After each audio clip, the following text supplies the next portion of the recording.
Assalamualaikum warahmatullahi wabarakatuh. Kumaha darama siswa-siswi SMP 2 Darang dan kelas 7. Mudah-mudahan orang sadaya aya dina kesehatan. Patepang deui dina pangajaran basa Sunda nyaeta pangajaran ngeunaan dongeng. Anu bari sidugikeun ku ibu nyaeta Ibu Rina Supriyati. Mudah-mudahan orang sadaya sehat sadayana.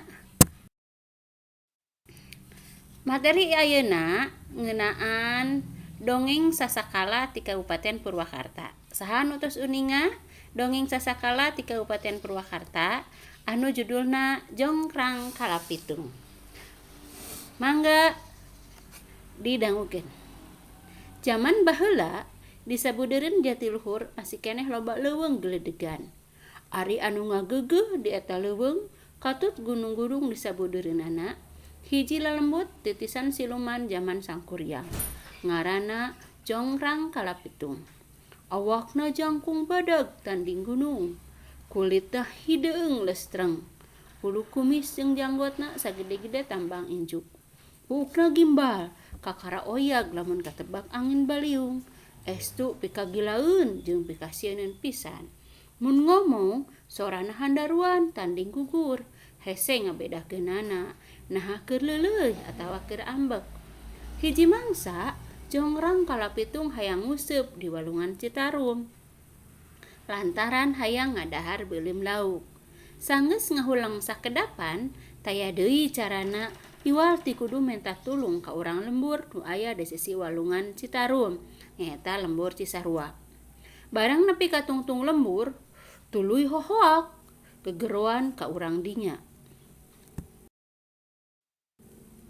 Hei orang lembur, kadarieu euy, sorana handaruan. Ngadenge panggero Jongrang Kalapitung, teu sirikna sapangeusi lembur tamplok nyalampeurekeun.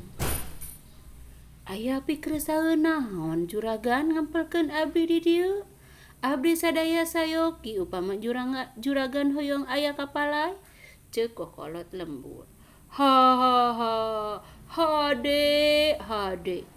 Tapi ulah nyebut juragan euy, uing mah hayang disebut aa, ceuk Jongrang Kalapitung gumasep bari muril-muril kumisna anu sagede catang kalapa.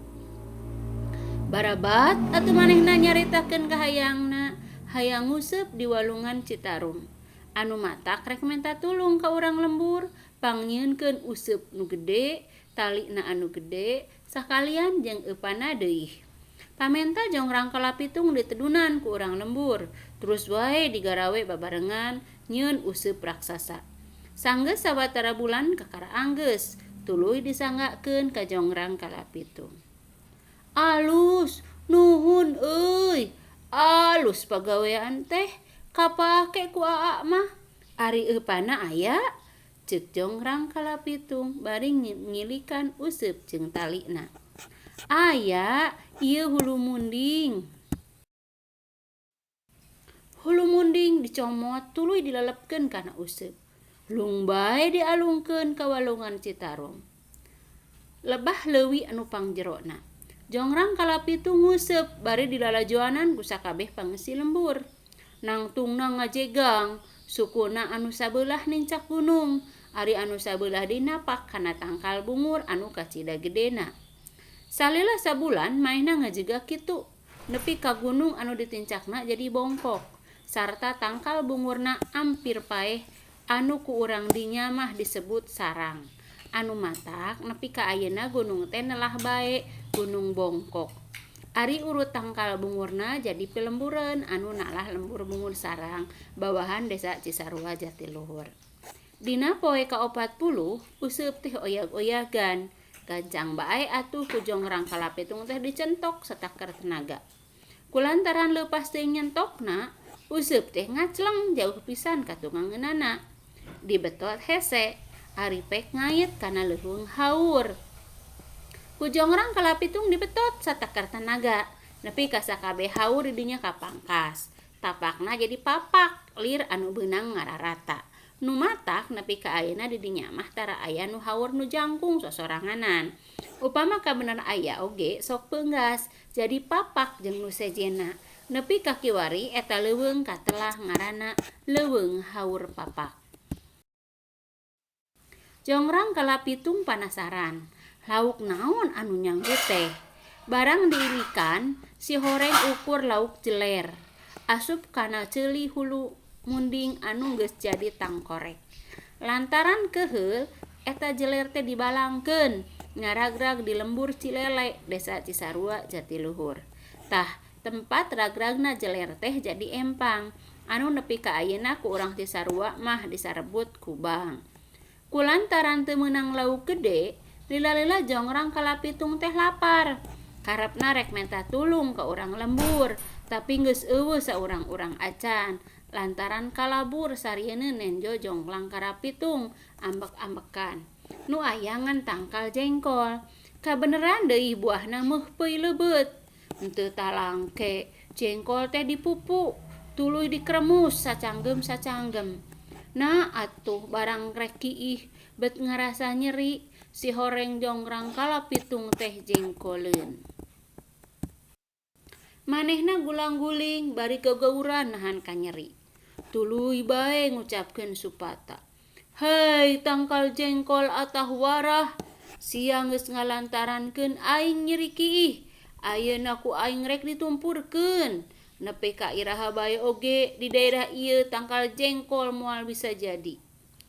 Ceuk ujaring carita, sanggeus kajadian kitu mah jongrang kalapitung teh leungit tanpa lebih, ilang tanpa karana.